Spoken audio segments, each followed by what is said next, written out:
నమస్కారం కే న్యూస్ కి స్వాగతం. హెడ్లైన్ చూద్దాం.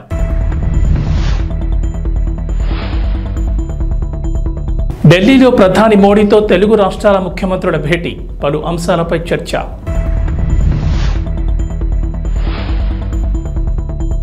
ఏపీలో వాలంటీర్లకు గుడ్ న్యూస్, చంద్రబాబు సర్కార్ కీలక నిర్ణయం.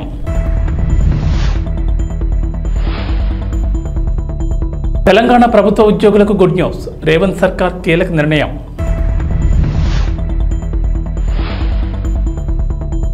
తెలంగాణకు నేడు వర్ష సూచన, పలు జిల్లాల్లో భారీ వర్షాలు. ఆంధ్రప్రదేశ్ ముఖ్యమంత్రి నారా చంద్రబాబు నాయుడు ఢిల్లీలో ఉన్నారు. బుధవారం గన్నవరం ఎయిర్పోర్ట్ నుంచి ప్రత్యేక విమానంలో బయలుదేరి ఢిల్లీకి చేరుకున్నారు. రాత్రికి ఢిల్లీ అశోక రోడ్లోని 50వ నెంబర్ బంగ్లాకు వెళ్లారు. అక్కడ ఆంధ్రప్రదేశ్ ఎన్డీఏ కూటమి ఎంపీలతో విందులో పాల్గొన్నారు. రాత్రికి హస్తిన్లోనే బస చేశారు.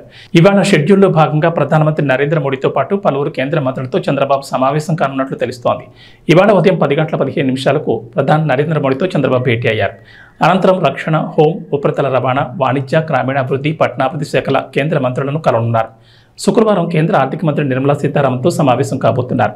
ఢిల్లీ పర్యటనలో ప్రధానంగా రాష్ట్రానికి సంబంధించిన సమస్యలపై ప్రధాని మోడీ సంబంధిత శాఖల దగ్గర ప్రస్తావిస్తారు. ముఖ్యంగా రాష్ట్ర ఆర్థిక పరిస్థితిపై నివేదికలు కూడా ఇవ్వబోతున్నట్లు సమాచారం.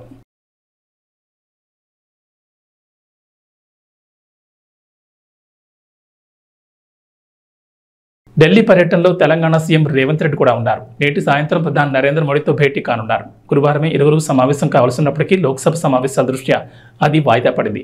ఇవాళ సాయంత్రం ప్రధానితో భేటీకి సీఎం రేవంత్ రెడ్డికి అపాయింట్మెంట్ లభించినట్లు తెలిసింది. అయితే ఈ విషయమై రాష్ట్ర ప్రభుత్వం ఎలాంటి అధికారిక ప్రకటన విడుదల చేయలేదు. తెలంగాణకు సంబంధించిన పలు అంశాలు, కేంద్రం నుంచి రావాల్సిన అనుమతులు, లభించాల్సిన ఆర్థిక సహకారం, కేంద్ర పథకాల నిధుల విడుదలలో జాప్యం తదితర అంశాలను సీఎం ప్రధాని దృష్టికి తీసుకెళ్లనున్నారు.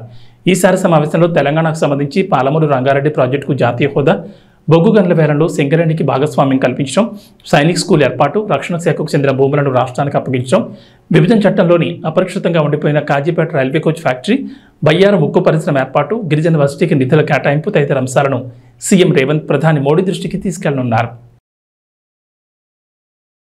ఆంధ్రప్రదేశ్లో వాలంటీర్ల అంశంపై చర్చ జరుగుతోంది. వాలంటీర్ల వ్యవస్థను కొనసాగిస్తారా లేదా అంటూ అనుమానాలు వ్యక్తమవుతున్నాయి. అలాగే జూలై 4 పింఛన్ డబ్బుల్ని గ్రామ, వార్డు సచివాలయ ఉద్యోగులతో పంపిణీ చేయించడంతో వాలంటీర్లను కొనసాగించడం అనుమానమే అంటూ వైఎస్ఆర్సీపీ ఆరోపించింది. ఏపీ ప్రభుత్వం మాత్రం వాలంటీర్ల విషయంలో ఖచ్చితంగా మంచి నిర్ణయం తీసుకుంటామంటోంది. వాలంటీర్ల వ్యవస్థపై త్వరలోనే నిర్ణయం ఉంటుందనే అభిప్రాయాన్ని డిప్యూటీ సీఎం పవన్ కళ్యాణ్ సహా మంత్రులు వ్యక్తం చేస్తున్నారు. రాష్ట్రంలో వాలంటీర్ల అంశంపై ప్రభుత్వం త్వరలోనే నిర్ణయం తీసుకునే అవకాశం ఉందని అభిప్రాయాలు వ్యక్తమవుతున్నాయి. ఈ వ్యవస్థలు చేయాల్సిన మార్పులు, చేర్పులపై కసరత్తు చేస్తున్నట్లు తెలుస్తోంది. వాలంటీర్ల ఉద్యోగాన్ని కొంత నిర్దిష్ట కాలానికి పరిమితం చేయాలనే ఆలోచన ఉందట. ప్రతి 3 ఏళ్లకు ఒకసారి కొత్తగా వాలంటీర్లను నియమించాలనే ప్రతిపాదనలు ఉన్నాయంటున్నారు. అంటే 3 ఏళ్లకు మించి వాలంటీర్లను కొనసాగించకూడదని భావిస్తున్నారట. అంటే 3 ఏళ్లకు ఒకసారి వాలంటీర్ల నియామకం చేపట్టాలనే ఉద్దేశం ఉందట. వాలంటీర్లుగా ఉద్యోగాలు చేసేవారికి ఈ 3 ఏళ్లలో ఏదో ఒక వృత్తిపరమైన శిక్షణ ఇవ్వాలని, ఆ తర్వాత వారు మంచి ఉద్యోగం సంపాదించుకునే మార్గం చూపించాలని భావిస్తున్నారట. ఈ మేరకు వాలంటీర్ వ్యవస్థలో మార్పులు చేయాలనుకుంటున్నారట. వాలంటీర్ల విషయంలో ప్రజల నుంచి కూడా సలహాలు, సూచనలు తీసుకోవాలని, ఆ తర్వాత మార్పులు చేర్పులపై ఒక నిర్ణయానికి వచ్చే ఆలోచన ఉందంటున్నారు. వాలంటీర్ల వ్యవస్థకు సంబంధించిన కసరత్తు మొదలుపెట్టి త్వరలోనే మంచి నిర్ణయం తీసుకునే అవకాశం ఉన్నట్లు తెలుస్తోంది.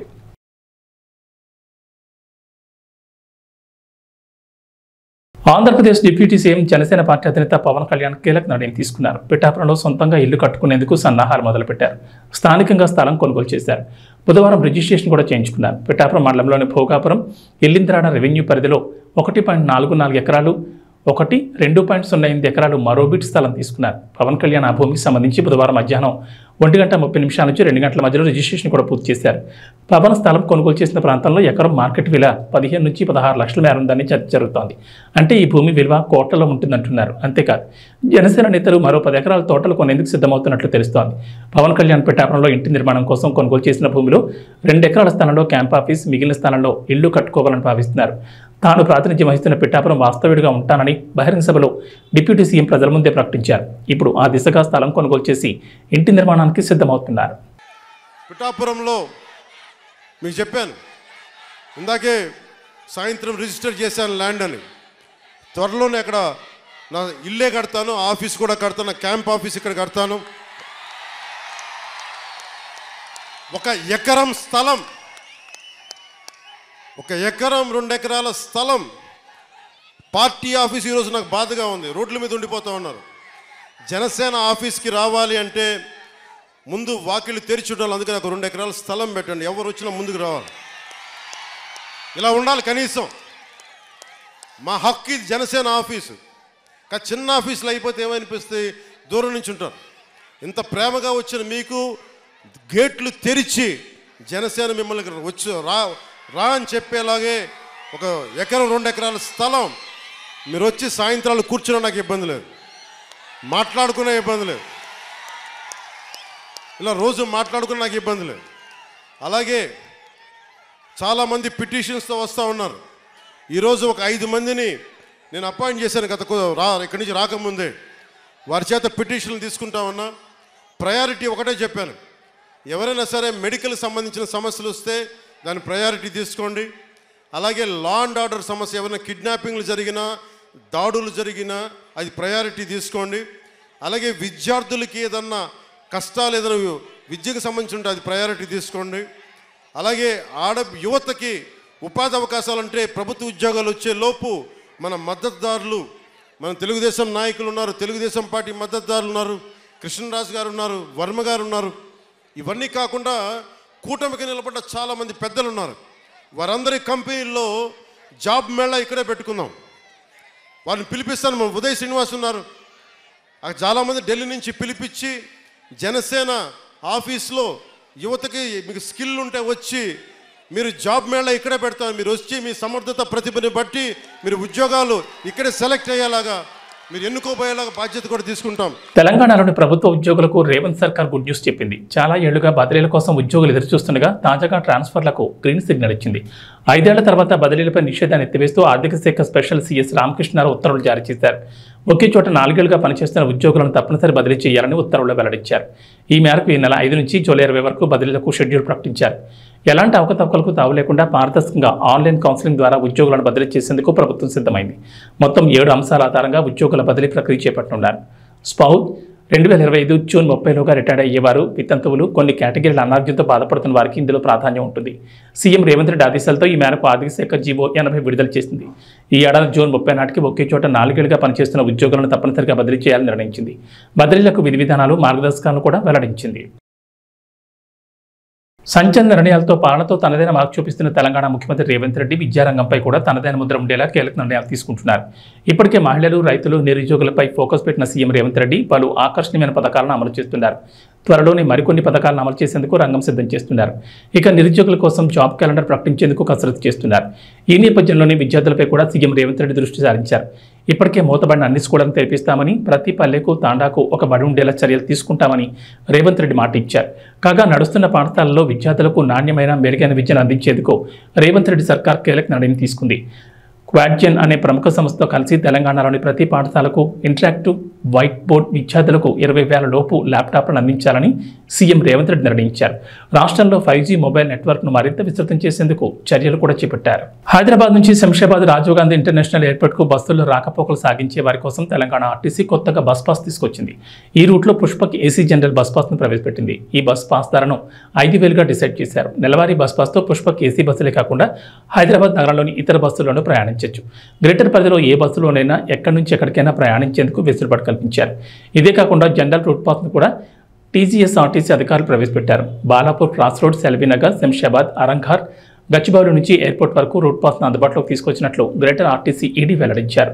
ఎయిర్పోర్ట్ వరకు రూట్ పాస్ ధరలు శంషాబాద్ నుంచి 2,000, అరంఘర్ నుంచి 3,000, బాలాపూర్ క్రాస్ రోడ్ నుంచి 3,000, ఎల్బీనగర్ నుంచి 4,000, గచ్చిబౌలి నుంచి 4,000గా నిర్ధారించారు. తెనాలి గవర్నమెంట్ హాస్పిటల్లో రాష్ట్ర మంత్రి నాదెండ్ల మనోహర్ తనిఖీ చేశారు. ఈ సందర్భంగా హాస్పిటల్ ఆవరణలో పరిశుభ్రత పాటించాలని, లేకపోతే కఠిన చర్యలు తీసుకుంటామని హెచ్చరించారు. ఏం పేరు మీది? విజయసారథి సార్. మన 28th January sir.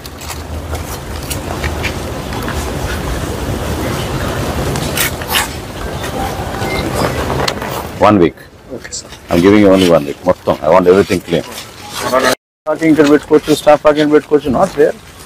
Keep it lively environment. మన లోపల హాస్పిటల్ ఎంటర్ అవగానే సమ్ గ్రీనరీ అవి పెట్టి కొంచెం maybe that can become creche also. కదా, next that where you kept that covid centre, that can become a creche, small play ground లాగా for kids. వేరేనా మీ శానిటేషన్ అయినా? నెక్స్ట్ టైం మీరు ఒక పుస్తకం పెట్టుకుని చెప్పినవన్నీ రాసుకోండి. అర్థమైందా? నేనేమి పిక్నిక్ కోసం రాలేదు, విజిట్ కోసం వచ్చినప్పుడు జాగ్రత్తగా ఉండండి. మీరు మొత్తం ఇవన్నీ కూడా క్లియర్ చేయించండి. మొత్తం క్లీన్ చేయించండి. ఇది ఓపెన్ యాక్సెస్ ఫ్రీగా ఉండాలి. Tomorrow you do this part, ఆ పార్ట్ వాళ్ళు చేసుకుంటారు. సరేనా, మీరు చేపించండి.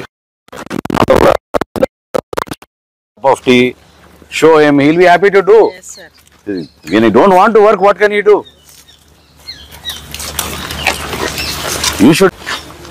You prioritize some items, Anmantagaru, HDS ki. That is not enough. What is that? The size of bins in a general hospital should be very, very big. You can't keep those bins. ఇక్కడే సగం రోగాలు వస్తున్నాయి. ఆ వాసన, ఆ పరిస్థితి చూస్తుంటే చూడండి ఎట్లా ఉంది. క్విక్గా బ్యాకప్ చేసుకుని ఈ ఏరియా కొంచెం మొత్తం తీసేసి కీప్ ఇట్ ఫర్ ఎవరు మన వర్క్ ఇన్స్పెక్టర్ ఇంజనీరింగ్ ఎవరు రాలేదు కదా, నెక్స్ట్ హెచ్డిఎస్కి నాకు ఎస్టిమేట్స్ కావాలి. Okay, this entire area you keep cement so that we can keep our emergency vehicles here.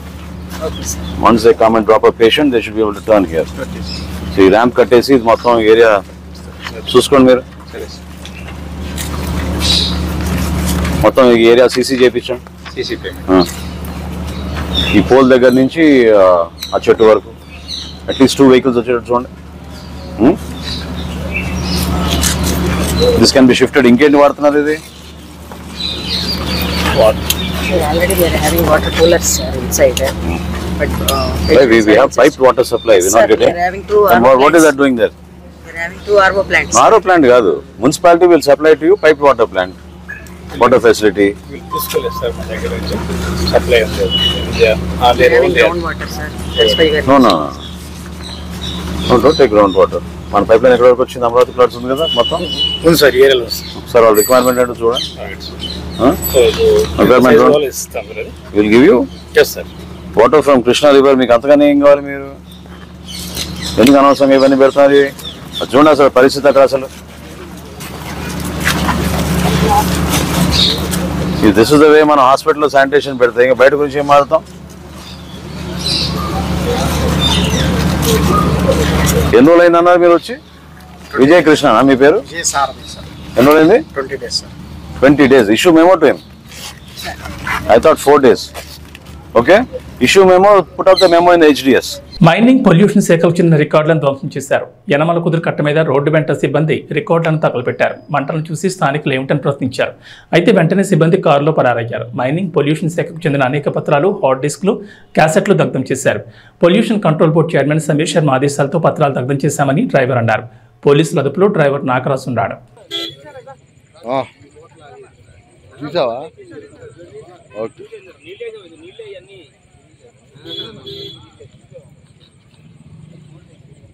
ఆ మోటార్లు చూడు నారాజు.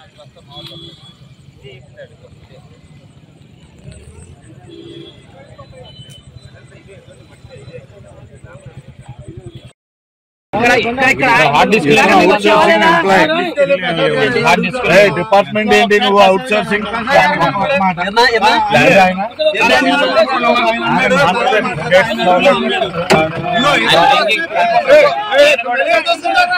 ఈయన కూడా డ్రింకింగ్ లో ఉన్నాడు.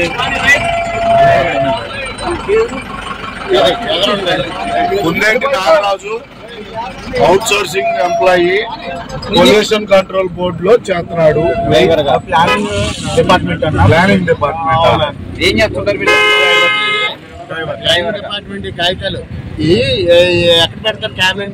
ప్రభుత్వ హాస్టల్లో మౌలిక సదుపాయాలు మెరుగుపరిచి విద్యార్థులకు ఉత్తమ బోధన అందించేందుకు అవసరమైన అన్ని చర్యలు తీసుకుంటామని రాష్ట్ర సాంఘిక సంక్షేమ శాఖ మంత్రి స్వామి అన్నారు. కలెక్టర్ అన్సారియా, ఎమ్మెల్యే దామచర్ల జనార్దన్తో కలిసి ఒంగోలు భాగ్యనగర్లో ఉన్న భద్రుల పాఠశాలను, సాంఘిక సంక్షేమ హాస్టల్ను ఆకస్మిక తనిఖీ చేశారు.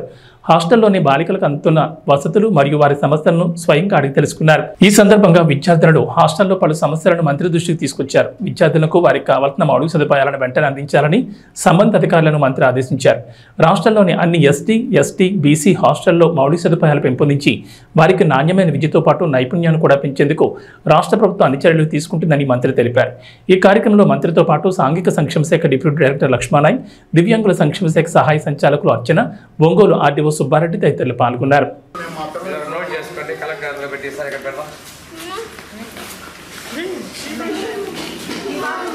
విజిట్ చేయడం జరిగింది. అది కూడాను 14-19 మధ్యలో తెలుగుదేశం పార్టీలో ప్రభుత్వంలో దంచాల జనార్దన్ గారు ఎమ్మెల్యేగా ఉన్న టైంలో అక్కడ బిల్డింగ్ నిర్మాణం చేయడం జరిగింది. అక్కడ కూడా ఇప్పుడే కలెక్టర్ గారు చెప్పినట్లుగా కొన్ని మార్పులు తీసుకొని రావాల్సిన అవసరం ఉంది. ముఖ్యంగా బాత్రూమ్కి వెళ్ళినప్పుడు వాళ్ళకి ఏదైనా ఇబ్బంది వస్తే మనలాగా పిలిచలేరు, మాట్లాడలేరు. కాబట్టి ఒక ఎమర్జెన్సీ బెల్ సిస్టమ్ ఒకటి ఏర్పాటు చేయాలనేది నేను ఏడీ డిజేబుల్డ్ వారికి తెలియజేయడం జరిగింది. తర్వాత సాంఘిక సంక్షేమ డిగ్రీ పోస్ట్ మెట్రిక్ హాస్టల్ 2, 3ని గౌరవ ఒంగోలు ఎమ్మెల్యే దామచల జనార్దన్ గారు కలెక్టర్ గారితో కలిసి విజిట్ చేయడం జరిగింది. ఇప్పుడు ఇక్కడ ఉన్నటువంటి సమస్యల ప్రధానంగా జంగిల్ బాగా పెరిగిపోయింది. ఈ హాస్టల్ బిల్డింగ్ కూడా ఆ రోజున జనార్దన్ గారు ఎమ్మెల్యేగా ఉన్న సమయంలోనే ఏర్పాటు చేయడం జరిగింది. ఇక్కడ గొప్ప విశేషం ఏంటంటే Damacharla Anjaneyulu polytechnic college, Damacharla Sakkubayamma women's college పక్కన ఉండటం, ఈ హాస్టల్ ప్రెమిసెస్ కూడా ఇందులో ఏర్పాటు చేయడం, వారి మనవడు జనార్దన్ గారు ఉన్న సమయంలో హాస్టల్ బిల్డింగ్ నిర్మాణం చేయటం, ఇక్కడ పిల్లలు కూడా 2 చోట్ల నుంచి చదువుకోవడం అనేది వాళ్ళ కుటుంబానికి వీటన్నిటికీ కూడా అనుబంధం ఉన్నది. ఇప్పుడు కూడా వెంటనే ఇక్కడ డ్రైనేజ్ సిస్టమ్ వేసి కూడా మున్సిపల్ కమిషనర్గా వారు ఉత్తర్వులు ఇచ్చారు, డ్రైనేజ్ సిస్టమ్ కనెక్ట్ చేయమని. తర్వాత వాటర్ సరిపోయినంత లేకపోతే ఇంకో సంపు నిర్మాణం చేసి సఫిషియెంట్ వాటర్ ఇవ్వమని అడిగారు. పిల్లలు ఉప్పు నీళ్ళు వస్తున్నాయి, అన్నిటికీ ఇబ్బందులు పడుతున్నామని చెప్పినందువల్ల టాయిలెట్స్ లోపల ఇంటర్నల్గా ఏమన్నా మార్పుల కోసం కలెక్టర్ గారు నేను ఏదో విధంగా సిఎస్ఆర్ గ్రాంట్ అయినా తీసుకొని డెవలప్మెంట్ చేస్తామన్నారు. రెండోది ఈ ఇక్కడ కూడా ప్రెమిసెస్ల లైట్లు కూడా ఏర్పాటు చేయించాలి. అది ఎమ్మెల్యే గారిని అది కూడా రిక్వెస్ట్ చేస్తాను. ఎందుకంటే ఆడపిల్లల హాస్టల్లో చుట్టుపక్కల లైట్లు అనేది ఉంటే ఎవరైనా ఆగంతుకులు వచ్చినా కానీ ఇన్సైడ్ లోపల నుంచి వాళ్ళకి కనిపించే విధంగా ఆ లైటింగ్ చేయాలి. డీడీ గారిని ఒకసారి నైట్ టైం విజిట్ చేసి మార్పులు చేర్పులు చూసి డీటెయిల్ రిపోర్ట్ ఇచ్చినట్టయితే ఎమ్మెల్యే గారితో సంప్రదించి మున్సిపల్ కమిషనర్ ఇంజనీర్లతో కూడా ఫాలోఅప్ చేసి కావాల్సినటువంటి వసతులు ఏర్పాటు చేయడం తీయాలని చెప్పి ప్రత్యేకంగా నేను ఒంగోలు ఎమ్మెల్యే దామచల జనార్దన్ గారిని అభినందిస్తున్నా.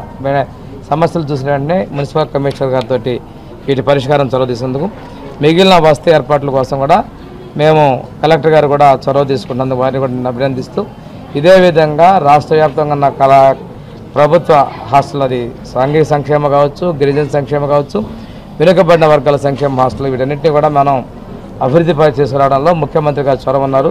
ఇక్కడ చదువుకున్నటువంటి ఎక్కువ మంది యువతలో స్కిల్ డెవలప్మెంట్ తీసుకురావాలనేది, యువతలో నాణ్యమైన విద్య అందించాలని మన విద్యాశాఖ మంత్రి గారు లోకేష్ గారి ఆకాంక్ష. రేపు డిఎస్సి కూడా అయిపోతున్నాం. ఏ రోజైతే మేము ఎన్నికల్లో చెప్పినట్లుగా ఆ డిఎస్సి కూడా సోషల్ వెల్ఫేర్ డిపార్ట్మెంట్ నుంచి జిల్లా స్థాయిలో ఉచితంగా శిక్షణ కూడా మేము ఇవ్వబోతా ఉన్నాం. పిల్లలకు కూడా ఈరోజు కలెక్టర్ గారు అదేవిధంగా గౌరవ ఎమ్మెల్యే గారు నేను కూడా చెప్పడం జరిగింది, చదువుకొని మంచి భవిష్యత్తు ఉండాలి. మనం చదువుకున్నందుకు తల్లిదండ్రులు మనమే ప్రేమను చంపుకొని వారి అభిమానాన్ని దూరంగా పెట్టుకొని బిడ్డలు ప్రయోజనం కావాలని చెప్పి చేసినందుకు దానికి ఉపయుక్తంగా మేము చదువుకోవాలని చెప్పేసి పిలుపునివ్వడం జరిగింది.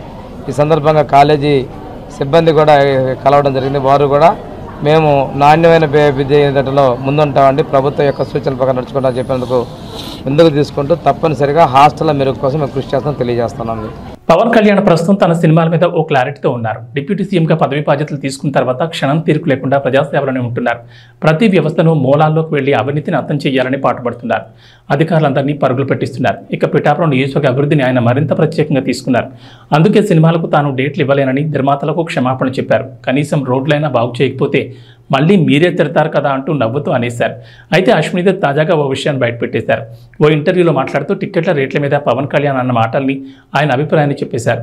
నార్త్లో ఉన్నట్లుగా 1000-2000 పద్ధతిని ఇక్కడ కూడా తీసుకొద్దామా అని నిర్మాతలకు సూచించారట. కానీ అది మన తెలుగు వరకు వర్కౌట్ కాదని నిర్మాతలు వద్దన్నారని, ఒకవేళ అదే కనుక పాటించుంటే టిక్కెట్ రేట్లు అమాంతం పెంచుంటే పరిస్థితి ఇంకోలా ఉండేది. 500 టిక్కెట్ రేట్లు ఉంటేనే ఇక్కడ జనాలు సరిగ్గా చూడడం లేదు. ఒకవేళ 2000కు టిక్కెట్ రేట్ను పెంచితే మాత్రం ఫ్యాన్స్ తప్ప మిగిలిన జనమంతా కూడా ఓటీటీని నమ్ముకునేవారు. కానీ మన నిర్మాతలు అత్యాస వద్దని అనుకున్నారేమో 500 టిక్కెట్ రేట్తోనే సరిపెట్టుకున్నారు. పవన్ కళ్యాణ్కు తన సినిమాల మీద ఉన్న క్లారిటీ చూస్తుంటే మాత్రం అందరికీ ఒకటి అర్థమవుతుంది. ఉస్తాద్ ఓజీ, హరిహర వీరమల సినిమాలు ఇప్పట్లో పూర్తి కావు. ఆయన ఇచ్చే 2-3 రోజుల్లోనే షూటింగ్ చేయాల్సి ఉంటుంది. ఎక్కువ రోజులు డిమాండ్ చేసే పరిస్థితి ఉండదు. పైగా ఇందులో ఉస్తాద్ పూర్తిగా పొలిటికల్ సెటైర్లతో ఉంటుంది. అప్పుడంటే పవన్ కళ్యాణ్ ఎమ్మెల్యేగా గెలవలేదు. అప్పటి పరిస్థితులు తగ్గట్టుగా హరిశంకర్ సెటైర్లు రాసి ఉంటాడు. కానీ ఇప్పుడు పూర్తిగా మారింది. ఇప్పుడు అదే స్క్రిప్ట్ని తీస్తే కుదరదు. మరి హరిశంకర్ ఏం చేస్తాడో చూడాలి. హరిహర వీరమల గురించి అయితే ఎవరూ పట్టించుకోవడం లేదనిపిస్తోంది. ఒక ఓజీ మాత్రమే అందరి దృష్టిని ఆకర్షిస్తోంది. అభిమానులు కూడా ఓజీ కావాలని అంటున్నారు. అందుకే ఓజీ బాగుంటుంది చూద్దరు కానీ బహిరంగ సభలోనే పవన్ కళ్యాణ్ అన్నారు. అంటే ఈ 3 చిత్రాలను మాత్రమే పవన్ కళ్యాణ్ పూర్తి చేస్తారని, ఇతర ప్రాజెక్టులను ఒప్పుకోరని అర్థమవుతోంది. ఓజీయా సినిమాలు చేసే టైం ఉందంటారా? ఎలాగా మాట ఇచ్చాం కాబట్టి ముందు ఒక 3 నెలలు మీ కనీసం మీరు నన్ను తిట్టకూడదు, కనీసం ఒక్క రోడ్డు గుంతలు కూడా వేయలేదని తిట్టకూడదు కదా మీరు నన్ను. కనీసం గ్రామాలకి కొత్త రోడ్ల కంటే ముందు రోడ్లు గుంతలు పూడ్చి పాట్ హోల్స్ పూడ్చి మళ్ళీ మీరు తిట్టకూడదు కదా. నిన్ను ఎన్నుకుంటే మళ్ళీ నువ్వు వెళ్ళి ఓజీ చేస్తామని మనల్ని క్యాజీ అంటే నేను ఏం చెప్పను.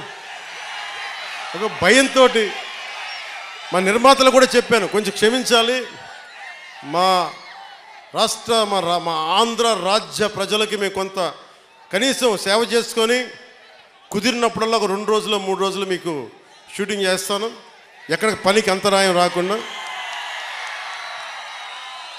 ఓజీ చూద్దరు కానీ బాగుంటుంది.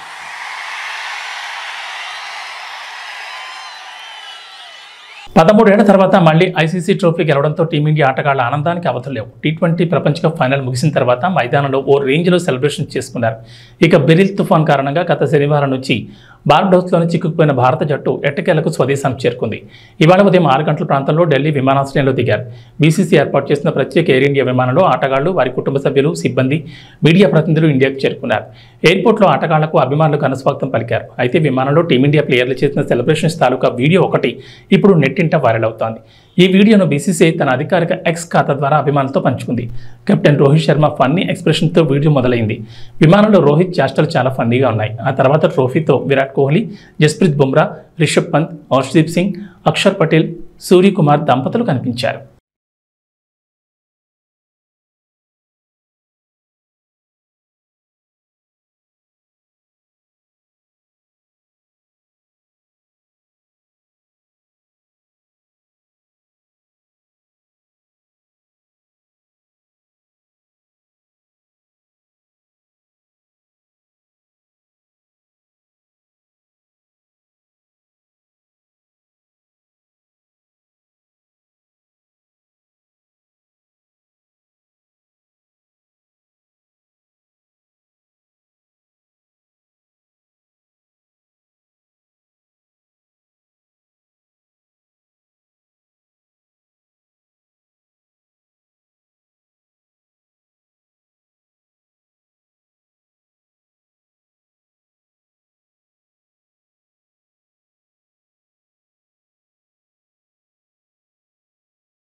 రైతులు ఎదురు చూస్తున్నారు. ఇప్పటికే విత్తనాలు విత్తుకోక గింజలు మొలకెత్తాయి. అయితే మొక్కలు ఏపుగా పెరిగేందుకు వర్షంపై ఆధారపడాల్సిన పరిస్థితి.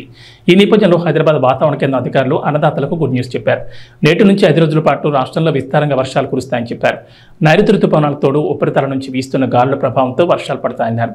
ముఖ్యంగా ఉత్తర తెలంగాణ జిల్లాల్లో వర్షాలకు అవకాశం ఉందన్నారు. నిజామాబాద్, నిర్మల్, కొమరంభీం, ఆసిఫాబాద్, జగిత్యాల, భూపాలపల్లి, ములుగు, కొత్తగూడెం, ఖమ్మం, కరీంనగర్, వరంగల్, మహబూబాబాద్ జిల్లాలో భారీ వర్షాలకు ఛాన్స్ ఉందని చెప్పారు. ఈ మేరకు ఆయా జిల్లాలకు ఎల్లో అలర్ట్ జారీ చేశారు. ఇక దక్షిణ తెలంగాణ జిల్లాలైన మహబూబ్నగర్, గద్వాల, నారాయణపేట్, నల్గొండ, యాదాద్రి, సూర్యాపేట్, వికారాబాద్, సంగారెడ్డి, మేడ్చల్ జిల్లాలో జల్లులు పడే అవకాశం ఉందని వాతావరణ శాఖ అధికారులు తెలిపారు. ఏవీ బులెటిన్ విశేషాలు. నమస్కారం.